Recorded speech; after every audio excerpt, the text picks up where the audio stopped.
Que ça bien comme il faut. Alors depuis un certain moment, on est en train de parler de quoi ton nom ne sera plus Jacob. Très bien. Mais aujourd'hui et dimanche, j'aimerais commencer avec vous un thème, un sous-thème. Dis à ton voisin un sous-thème intitulé de la malédiction à la bénédiction. J'aimerais vraiment finir ça avec vous dimanche. Je sais que c'est un long message que je peux prendre même un mois, même 2 mois. Mais j'aimerais vraiment finir avec ça dimanche. Parce que la semaine prochaine, nous sommes dans la semaine de l'Ascension. Dis à ton voisin l'Ascension. Peut-être il ne sait pas c'est quoi, tu lui dis c'est quand Jésus-Christ de Nazareth est monté. Alors, jeudi de la semaine prochaine et le dimanche de la semaine prochaine, on parlera sur l'Ascension. Dis à ton voisin l'Ascension. Alors, ce qui est sûr, c'est que cette semaine, j'aimerais parler avec vous de la malédiction à la bénédiction. Nous parlons sur ton nom ne sera plus quoi? Jacob. Mais lorsqu'on parle de ton nom ne sera plus Jacob, il est essentiel de comprendre une chose.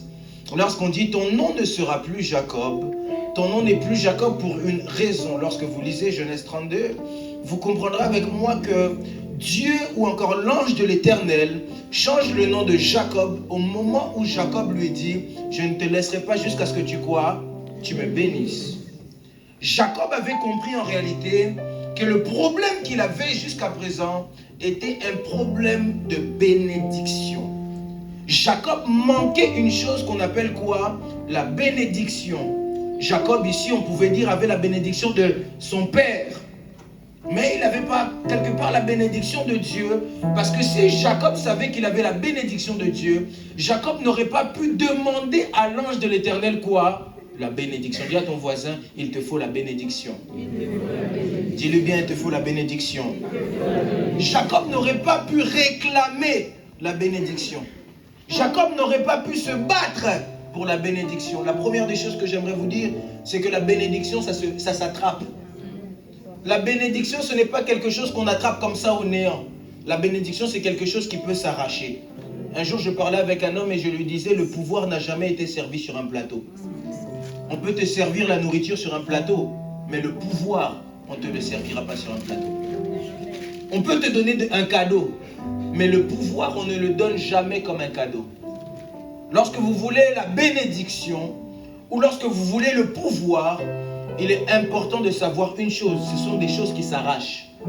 Ce sont des choses pour lesquelles, pour pouvoir les avoir, il faut faire quoi? Il faut se battre. C'est des choses, si tu cherches la bénédiction ne s'attrape pas en un claquement de doigts. La bénédiction ne s'attrape pas du néant. Mais la bénédiction, il faut se battre pour pouvoir l'acquérir. Dis à ton voisin, il faut se battre. Lorsque tu veux la bénédiction, sois capable de te battre pour gagner cette bénédiction. Lorsque tu veux la bénédiction, sois capable de bouger tout ce qu'il faut pour faire quoi? Pour gagner cela. Celui qui n'a pas la bénédiction ne peut pas rien avoir. Il a la malédiction. Dans la vie, c'est soit pile, soit face. Tu n'es pas au milieu. Soit c'est pile, soit c'est quoi? Soit tu es dans le pile, soit tu es dans le face. Et quand tu n'as pas la bénédiction, c'est qu'en réalité, tu as quoi? La malédiction. Et je suis parti poser une question dans le livre de Genèse. Je suis parti poser une question à Jacob. Comment est-ce que tu peux réclamer la bénédiction sachant que ton père t'a déjà béni? Et j'arrive dans Genèse 27, verset 12. Où Jacob a compris une chose. Si vous lisez plus haut, quand il est en train de parler avec sa mère et que sa mère lui dit, explique comment avoir la bénédiction, si on peut baisser un peu, c'est très très fort là. Alors, qu'est-ce qui se passe? C'est que Jacob dit à sa mère, mon frère Ésaü est poilu. Moi, je ne suis pas poilu. Et il est possible que si mon père m'attrape comme un quoi, comme un menteur, au lieu de recevoir la bénédiction, je reçois quoi? La malédiction. Jacob avait compris. Et c'est là pourquoi même son nom Jacob qui signifie menteur, usurpateur, voleur. Jacob avait compris qu'en réalité, il est possible qu'au lieu de recevoir la bénédiction, il ait reçu quoi? La malédiction. Mais je prie dans le nom de Jésus-Christ de Nazareth. Pour quelconque Jacob qui se trouve dans cette place, après cette semaine, tu passeras de la malédiction à la bénédiction. J'ai raté le amen de quelqu'un. Je disais, après cette semaine, tu passeras de la malédiction à la bénédiction. Lorsqu'on veut savoir c'est quoi la malédiction, La malédiction, bon, pour faire simple, hein, c'est très facile, surtout avec le langage français, ou toutes les langues qui sont tirées du latin, que de comprendre un mot à sa source. Amen. Lorsqu'on parle de malédiction, on sépare deux mots. Maldiction. En d'autres termes, lorsqu'on parle de malédiction, on parle de mal dire, mal prononcer. Tout comme lorsqu'on parle de bénédiction, on sépare deux mots, bénédiction. En d'autres termes, c'est bien dire. Quelqu'un m'entend ici? Et lorsqu'on parle de la malédiction et la bénédiction n'a pas attrait avec l'argent. Parce que la Bible dit, c'est la bénédiction de l'Éternel qui fait quoi? Qui enrichit. Elle ne se fait suivre aussi de quoi? En d'autres termes, la bénédiction et la richesse, ce sont deux choses différentes. Parce qu'il est possible d'être béni mais de ne pas être riche. Parce que la bénédiction, au-delà de toutes ces choses, la bénédiction, c'est quand tu as le ciel qui avance avec toi. La bénédiction, c'est possible que Christ étant sur la terre n'avait pas de compte en banque. Mais à cause du ciel qui marchait avec lui, il était capable d'aller chercher de l'argent même dans la bouche du poisson. Tu peux être béni, tu n'as pas d'argent, mais tu peux avoir les gens qui te donneront l'argent. Christ était béni, mais il n'avait pas de tombeau. Lui n'avait pas de tombeau, mais il avait Joseph d'Arimathée qui allait prendre place pour lui. Je suis en train de dire ici à quelqu'un, même si tu manques l'argent, que Dieu te positionne des personnes autour de toi. J'ai raté le amen de quelqu'un, je disais, même si tu manques l'argent, que Dieu te donne des personnes. Et un jour, je me souviens, j'ouvre une parenthèse, je parlais avec une servante de Dieu, elle me disait, prophète, la plus grande richesse, c'est pas l'or, c'est pas le diamant. La plus grande richesse, c'est les relations. La plus grande richesse, c'est pas les héros que tu peux avoir. Il est vrai que l'argent, c'est un pouvoir. J'en parlais tout à l'heure avec oncle. L'argent, c'est un pouvoir. Quelqu'un qui a l'argent, il n'a même pas besoin de parler, vous allez le craindre. Il n'a même pas besoin de parler à certaines choses que vous ne demanderez pas. Il n'a pas besoin de parler, vous pouvez même commencer à l'adorer. Surtout dans les pays comme le Congo. Vous allez commencer à l'appeler grand prêtre. Beaucoup de choses. Moi, j'étais surpris la première fois que j'allais au Congo. J'ai vu un papa avec la barbe blanche. Il m'appelle Vier. Quelqu'un me suit? Dis à ton voisin, il faut que tu aies l'argent. L'argent n'a jamais été un péché. Il faut que tu aies l'argent. Mais l'argent est un pouvoir. Comment? Un papa qui m'appelle Vier. Et puis il enchaîne, il m'appelle Bakambu, Natal à TV. Comment? Imaginez un peu combien l'argent peut être un pouvoir. C'est-à-dire que je ne suis pas milliardaire, je ne suis pas millionnaire, je vous rassure. Mais avec le peu que j'ai, il semblait pour lui que j'ai plus que lui. Alors il semblait pour lui que je sois plus puissant que lui. Parce que l'argent est un pouvoir. Mais si l'argent est un pouvoir, la bénédiction est encore plus que l'argent. Je prie de tout mon cœur que Dieu puisse te bénir. Je disais, je prie que tout mon cœur Dieu puisse te bénir. Je l'ai dit ici, bénédiction signifie bénédiction, bien parler, bien dire. Or, il y a une vérité que vous devez savoir en tant qu'enfant de Dieu. Il n'y a rien dans le monde, ou il y a très peu de choses dans le monde, pour ne pas dire rien, qui est plus important que les paroles. Rien, si vous lisez Ézéchiel chapitre 2 verset 1, la Bible dit, l'Esprit du Seigneur me parla, me dit, lève-toi afin que je puisse te parler. Et la Bible ne s'arrête pas là, la Bible dit, l'Esprit derrière la parole entra en moi et me fit tenir debout. En d'autres termes, derrière chaque parole, si vous devez savoir une chose, c'est qu'il y a un esprit qui marche derrière. C'est-à-dire, lorsqu'on parle de malédiction, comment vous pouvez expliquer que par exemple, je suis là, ça n'arrivera pas au nom de Jésus-Christ de Nazareth. Je maudis Papa Emma, ça n'arrivera pas au nom de Jésus-Christ de Nazareth. Je maudis Papa Emma. Et comment vous expliquez que des paroles simplement que j'ai pu à dire vont le suivre même s'il va au Maroc? Comment vous expliquez si on est en train de prier? On prie même pour couper les liens qui se sont passés au Congo. Écoutez, la malédiction n'a pas de frontière. Si la frontière peut t'arrêter parce que tu n'as pas de visa, les malédictions n'ont pas besoin de visa. Parce que les malédictions sont quoi? Sont des paroles. Et les paroles ne sont pas simplement les paroles déclarées. Les paroles peuvent être aussi des pensées. Parce que si vous devez connaître une réalité sur les paroles, c'est que les paroles sont en réalité simplement que des pensées ouvertes. ou encore des pensées matérialisées. Est-ce que je parle à quelqu'un ici? Amen. Dis à ton voisin, ne dors pas. Le prophète te dit de bonnes vérités. De la malédiction à la bénédiction.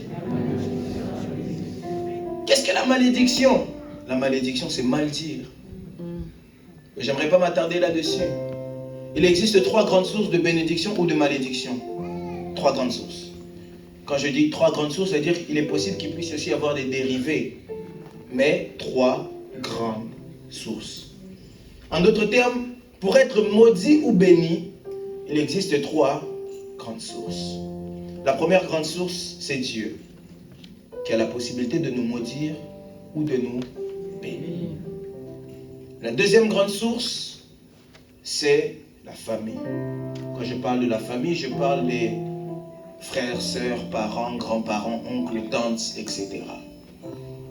Et dernière grande source, je parle des fréquentations dans le grand ensemble. Ça peut être un ami, ça peut être un collègue, ça peut être un partenaire dans quelconque relation, une fréquentation. Amen.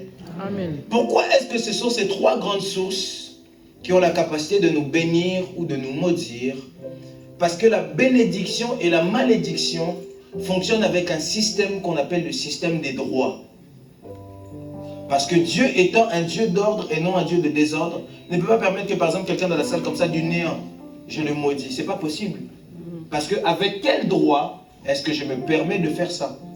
Avec quel droit est-ce que je me permets d'avoir une influence sur sa vie? Mais les droits, c'est pourquoi même la Bible dit toute malédiction sans cause et quoi? Nul et sans effet. Parce qu'en d'autres termes, cette malédiction n'a aucun droit. Est-ce que quelqu'un me parle? Tu m'entends ici? Amen. Mais pourquoi est-ce que ces grandes sources? La première source, c'est Dieu. Parce que Dieu est notre maître, notre Seigneur. Il est tout pour nous. C'est lui notre créateur. Alors, étant donné que nous sommes sa créature, il a les pleins pouvoirs sur nous.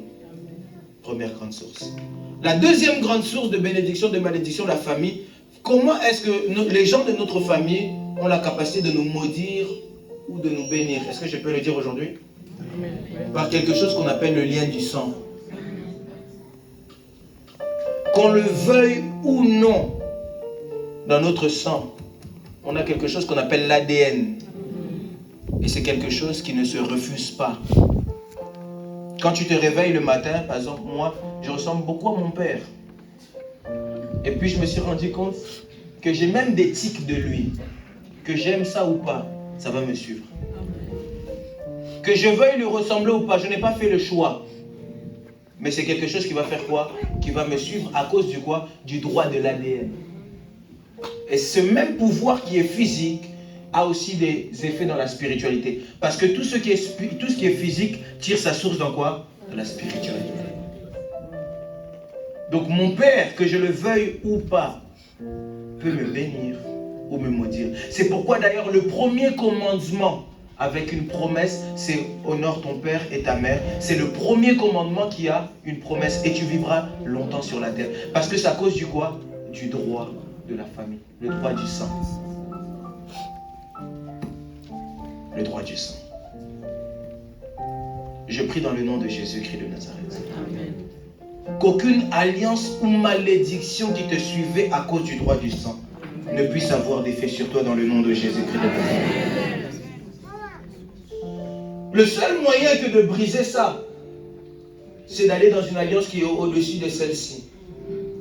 Un jour, un homme de Dieu le disait, il disait, si demain tu as un problème avec ton père, n'entre pas en conflit avec lui, va chercher son père. Parce qu'il faut seulement quelqu'un qui soit au-dessus de lui, soit son père, soit Dieu. Parce que Dieu respecte toujours l'ordre établi. Ça, c'est quelque chose qu'il ne faut jamais négliger avec Dieu. C'est que Dieu respecte toujours l'ordre établi. Dis à ton voisin, Dieu respecte toujours l'ordre établi. Toujours, Dieu respectera toujours l'ordre établi. Et malheureusement, pour certains, tu es en conflit avec ton père. Tu ne peux pas aller chercher son père s'il n'est plus là. Mais Dieu sera toujours là. Amen. Je le disais à quelqu'un, Dieu sera toujours là. Je le disais, Dieu sera toujours là. Amen. Et la dernière grande source que j'ai dit, je suis simplement dans mon introduction aujourd'hui, Je pense que dimanche, j'aurai vraiment le temps de développer ça. Amen. Dis à ton voisin, ne manque pas dimanche. Nous allons passer de la malédiction à la bénédiction. Alors, la dernière grande source, c'est la source des fréquentations, j'ai dit. C'est comme, je vois Papa Emma. Moi et Papa Emma, on n'a pas le même sang. Papa Emma ne m'a pas créé. Il n'a aucun droit sur moi, premièrement, et j'en ai aucun sur lui. Mais à cause d'une fréquentation qu'on peut établir, moi et lui, et d'une relation qu'on peut bâtir, c'est ça qui me donnera à commencer à avoir des droits sur lui, et lui avoir des droits sur quoi? Sur moi. C'est pourquoi plusieurs, parfois, vous ne vous rendez pas compte que les alliances ne sont pas seulement signer des papiers. Les alliances ne sont pas seulement faire les trucs qu'on fait avec le sang comme ça. Les alliances peuvent être bâties même avec des paroles qu'on peut relâcher. Parce que toute parole, je le répète, a des réalités dans le monde spirituel. C'est pourquoi même on dit ce que tu liras sur la terre sera lié au ciel. Quand tu vas lier, ce n'est pas avec des liens.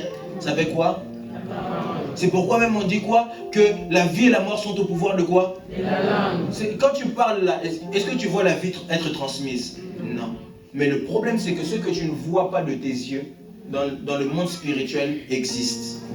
Ce que tu ne vois pas dans tes yeux, dans le monde spirituel, existe. C'est pourquoi j'aimerais dire à quelqu'un en cette soirée, apprends à ne pas faire du mal aux gens. Amen. J'aimerais le répéter, apprends à ne pas faire du mal aux gens. Amen. Je le répète, apprends à ne pas faire du mal aux gens. Amen. La malédiction de plusieurs est simplement sur leur vie à cause du mal qu'ils ont fait aux autres.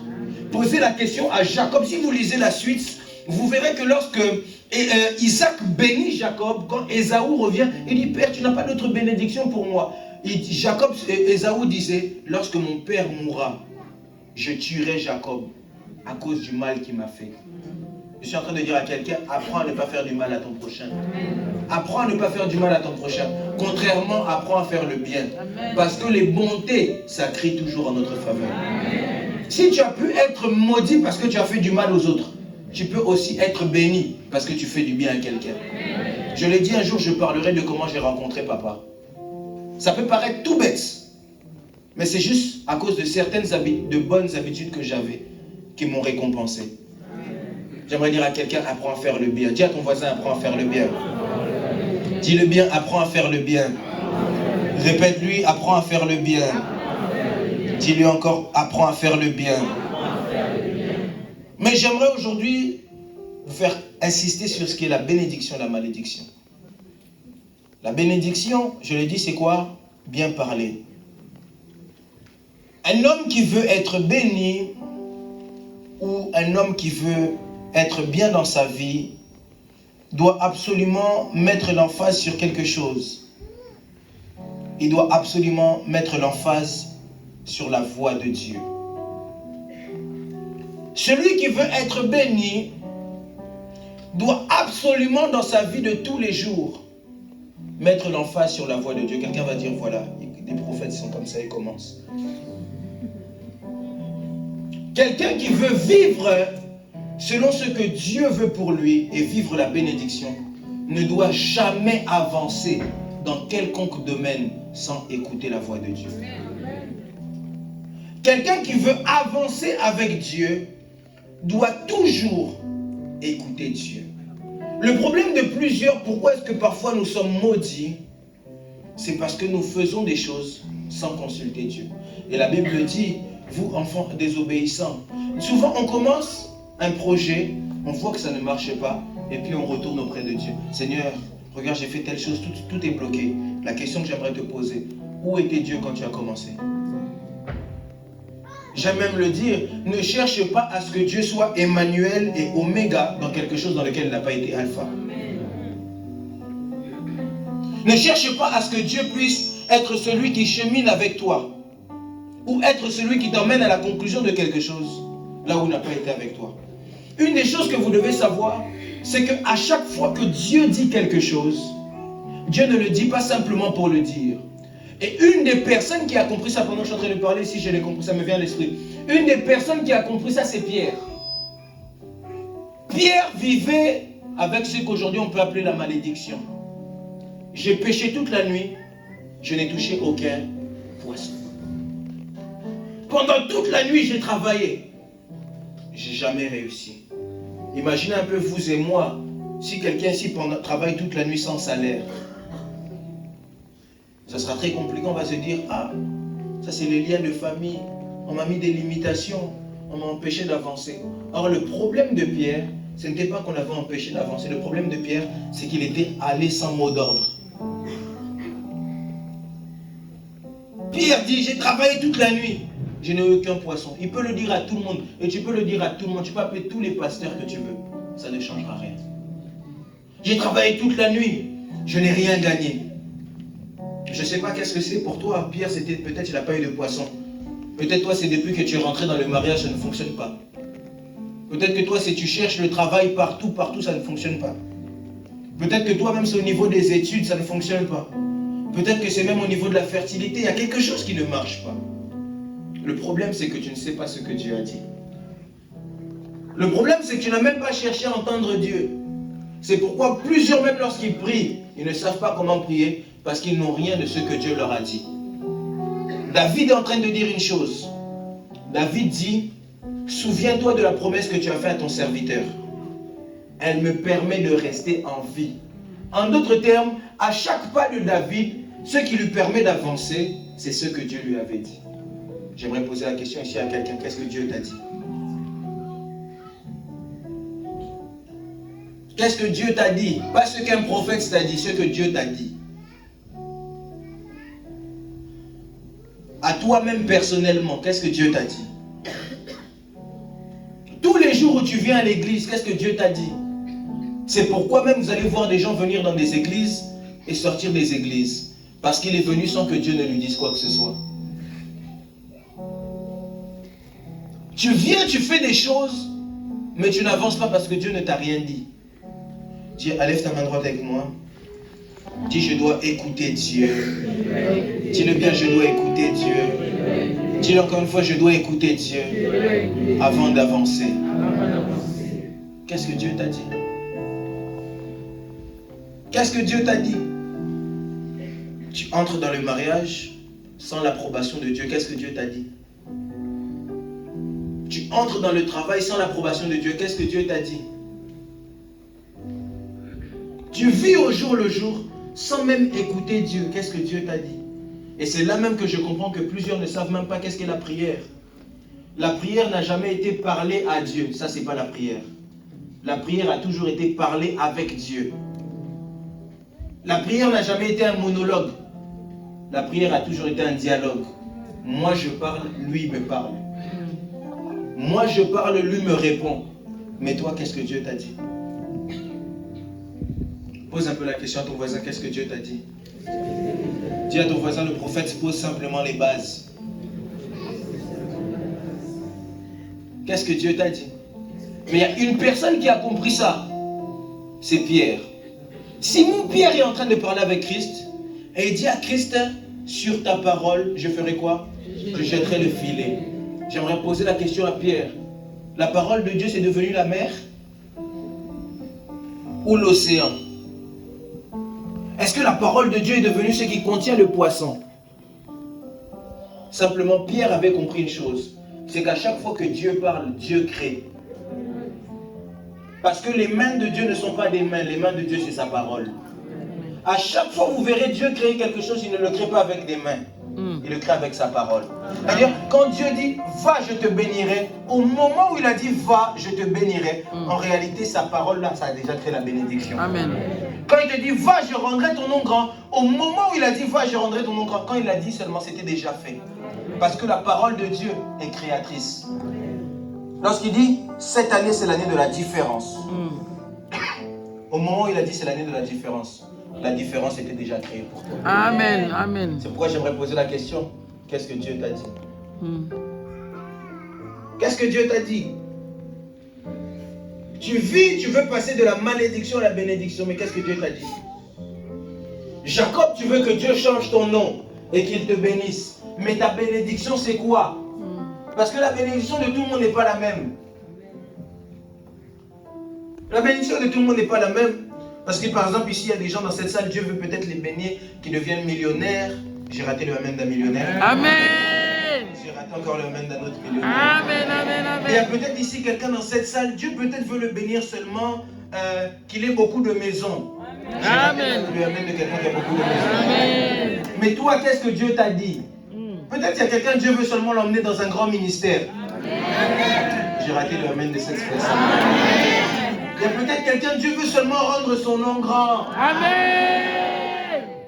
Parce que la bénédiction de Judas n'était pas la même que celle de Joseph. La bénédiction de Joseph, c'est que Joseph devait être sur le trône en Égypte. Là où la bénédiction de Judas, c'est qu'il devait devenir le roi. Quelle est ta bénédiction? Qu'est-ce que Dieu t'a dit? Qu'est-ce que Dieu crée pour toi?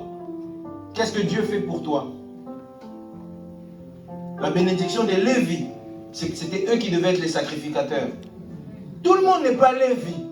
Tout le monde n'est pas Judas. Tout le monde n'est pas Ruben. Mais tout se cache dans ce que Dieu nous a dit. De la malédiction à la bénédiction. Qu'est-ce que Dieu t'a dit? Qu'est-ce que Dieu t'a dit? Qu'est-ce que Dieu t'a dit? Joseph est en train de dire une chose. Vous m'avez souhaité le mal, mais Dieu l'a changé en bien.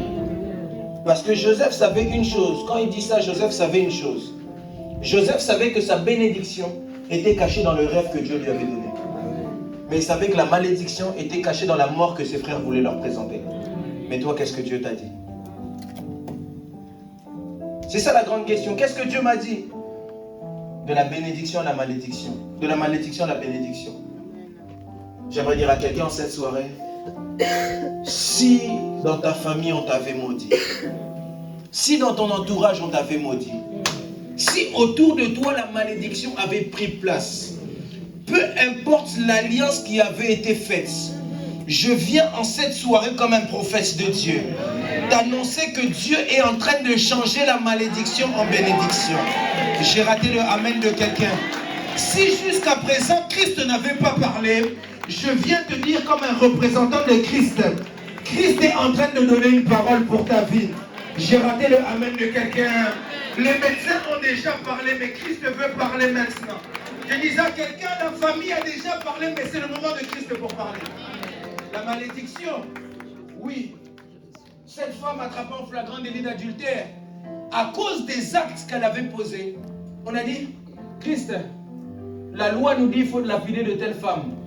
Mais toi, qu'est-ce que tu dis? La loi nous dit que cette personne doit mourir. Mais toi, qu'est-ce que tu dis? Jusqu'à présent, il ne vivait pas assez bien. Il marchait à droite, à gauche. Il est tombé dans certaines alliances qui n'étaient pas bonnes. Alors il ne vivra pas longtemps. Mais toi, qu'est-ce que tu dis? Jusqu'à présent, sa vie n'était pas correcte. Jusqu'à présent, j'ai péché. Peut-être quelqu'un se dit, jusqu'à présent, j'ai péché. Je suis entré dans de nouvelles alliances, dans de mauvaises alliances. Peut-être que j'ai touché à de l'occulte. Je ne connais pas ta vie. Et les gens comme moi, peut-être, doivent mourir. Quelqu'un se dit, peut-être, le salaire du péché, c'est la mort. On m'a déjà annoncé la mort. Quelqu'un doit se dire, peut-être que je suis même déjà dans une maladie incurable. Les gens comme moi, peut-être, ne peuvent pas résister plus de 1 an encore. Mais la question que j'aimerais poser, c'est maintenant, qu'est-ce que Christ est en train de dire? Et la bonne nouvelle que je suis en train d'annoncer à quelqu'un cette soirée, c'est que Christ m'a envoyé ce soir afin de t'annoncer des paroles de bénédiction. Je suis en train de parler à quelqu'un qui était infertile. Christ est venu me dire, il n'y aura pas de femme stérile dans ma maison. Je ne sais pas à qui je parle. Je suis venu à parler à quelqu'un qui est malade. Christ est venu me dire que je t'annonce la guérison. Je suis venu parler à quelqu'un qui n'avançait plus. Christ m'a dit, ceux qui s'appuient en l'Éternel doivent avancer. Je suis en train de parler à quelqu'un, malheureusement, l'échec. Christ a dit qu'en lui, nous ne sommes pas l'échec, mais nous serons la tête. Je ne sais pas à qui je suis venu parler. Mais je suis venu dire à quelqu'un, en cette soirée, tu passes de la malédiction à la bénédiction. Si jusqu'à présent, les médecins avaient parlé, les gens de la famille avaient parlé, je suis en train de dire à quelqu'un, peu importe ce qui avait été dit, comme Joseph l'a dit, vous m'avez souhaité le mal, mais Christ est en train de le changer en bien. Vous m'avez souhaité le mal, mais Christ est en train de prendre le mal que vous m'avez souhaité. Ce même mal que vous m'avez souhaité, Christ est en train de le changer en bien. Ce même mal que vous avez voulu pour moi, Christ est en train de le prendre. Et il est en train de le changer en bien. De la malédiction à la bénédiction. Ils avaient prévu que je puisse être maudit. Mais Christ lui dit, tu ne seras pas maudit. Ils avaient prévu que la mort puisse entrer chez toi. Mais Christ dit, tu ne mourras pas. Ah, tu témoigneras. Tu vas annoncer les bontés de Dieu. Je ne sais pas à qui je parle. Je suis en train de prophétiser sur les hommes et les femmes de foi. Que cette semaine ne puisse pas finir. Que Dieu te donne un témoignage. Je ne sais pas à qui je parle. Je disais que cette semaine ne se termine pas. Que Christ te donne un témoignage. Dans le nom de... Je ne sais pas qu'est-ce qui t'a annoncé. Je ne sais pas qu'est-ce qui t'a annoncé. Je ne sais pas qu'est-ce qui a été dit. Je ne sais pas ce qu'on avait pu dire sur toi. Parce que parfois, certainement, on a dit quelque chose parce que tu le méritais. La loi dit vraiment qu'on doit te tuer. La loi ne ment pas. La loi dit vraiment qu'on doit te lapider. Mais s'il y avait des lois qu'eux, ils ont établies, Christ aussi est capable d'établir une loi. C'est pourquoi j'aime une chose. La Bible me dit que pendant qu'eux sont en train de parler de la loi, Christ n'a jamais contredit leur loi. Christ a commencé à descendre et il a commencé à écrire sur la terre. Or, s'il y a une chose qu'ils avaient oubliée, c'est que la loi que Moïse leur avait donnée, c'était une loi qui était venue de la terre. C'est pourquoi Christ vient avec la même source. Je suis en train de dire, Christ utilisera la même chose qui t'ont détruit pour t'emmener loin. Si c'est dans ta famille qu'on t'a détruit, Christ va t'élever dans cette même famille. Si c'est au milieu des tiens qu'on t'a fait descendre, Christ dans ce même milieu va t'élever. Je ne sais pas à qui je parle. Si on t'a humilié dans ton travail, dans ce même travail, Christ va te justifier. Si on t'a fait passer pour quelqu'un de mauvais dans ton foyer, dans ce même foyer, Christ va changer la donne. Je ne sais pas à qui je parle.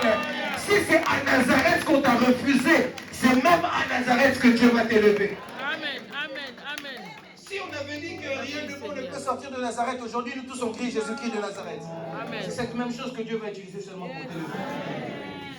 Si on s'est moqué de toi à cause de ta maladie, c'est cette même maladie pour laquelle on va dire que Christ existe. Je suis en train de prier dans le nom de Jésus-Christ de Nazareth. Que Dieu te donne un témoignage. Je disais que Dieu te donne un témoignage dans le nom de... Que Christ te donne un témoignage. Et Christ écrit par terre. Christ écrit par terre. Et Christ, lorsqu'il se relève, où sont ceux qui t'avaient condamné? Où sont ceux qui t'avaient maudit? Où sont ceux qui avaient annoncé des choses pour toi? Si eux peuvent annoncer des choses, Christ peut aussi annoncer. Je suis en train de dire une chose. Si quand eux, ce qui dit ne s'accomplit pas, ce que Christ dit s'accomplit toujours. La Bible dit, aucune parole ne revient sur lui sans avoir commis des faits. Je suis en train de prophétiser et déclarer dans le nom de Jésus-Christ de Nazareth que tout ce que Dieu a dit pour toi va s'accomplir. Aucune des choses que Dieu a dit pour toi ne manquera d'avoir. Je ne sais pas à qui je parle. Je ne sais pas sur qui je prophétise. Je suis en train de déclarer, prophétiser dans le nom de Jésus-Christ de Nazareth, accompagné de l'onction de Mayat. Que Dieu te donne un témoignage. Que Dieu accomplisse ses promesses. Que Dieu te bénisse. Que Dieu te bénisse. Comment sur toi on peut seulement dire des mauvaises choses? On peut seulement t'annoncer des mauvaises choses. On peut seulement dire que tu vas échouer. Comment on peut seulement voir des mauvaises choses sur ta vie? Jamais sur ta vie on a pu dire, bon, toi je vois tu vas aller de l'avant. Comment seulement du mauvais sur moi? Écoutez, si les hommes vous voient du mauvais, Christ est en train de voir du bon en vous. Je disais, si les hommes vous voient du mauvais, Christ voit du bon en vous. Je suis en train d'écrire une chanson ces temps-ci et je suis en train de dire à Dieu, je ne comprends pas comment tu as pu voir du bon en moi. Mais Christ dit, moi je vois du bon en vous. Amen. Si les hommes ne voient pas du bon en vous, Christ voit du bon en vous. Si Gédéon, les hommes te voient comme un enfant, Christ voit un vaillant héros. Je ne sais pas qui je suis en train de parler, mais que Dieu te donne un témoignage. Je disais que Christ te donne un témoignage. Je disais que Christ te donne un témoignage. Lève ta voix, commence à prier. Dis à Dieu, donne-moi un témoignage. Dis à Dieu, donne-moi un témoignage. Et lève ta voix, commence à prier. Lève-toi là où tu es, prie, prie le Seigneur. Prie le Seigneur, prie le Seigneur, prie le Seigneur, prie le Seigneur, prie le Seigneur. Prie le Seigneur.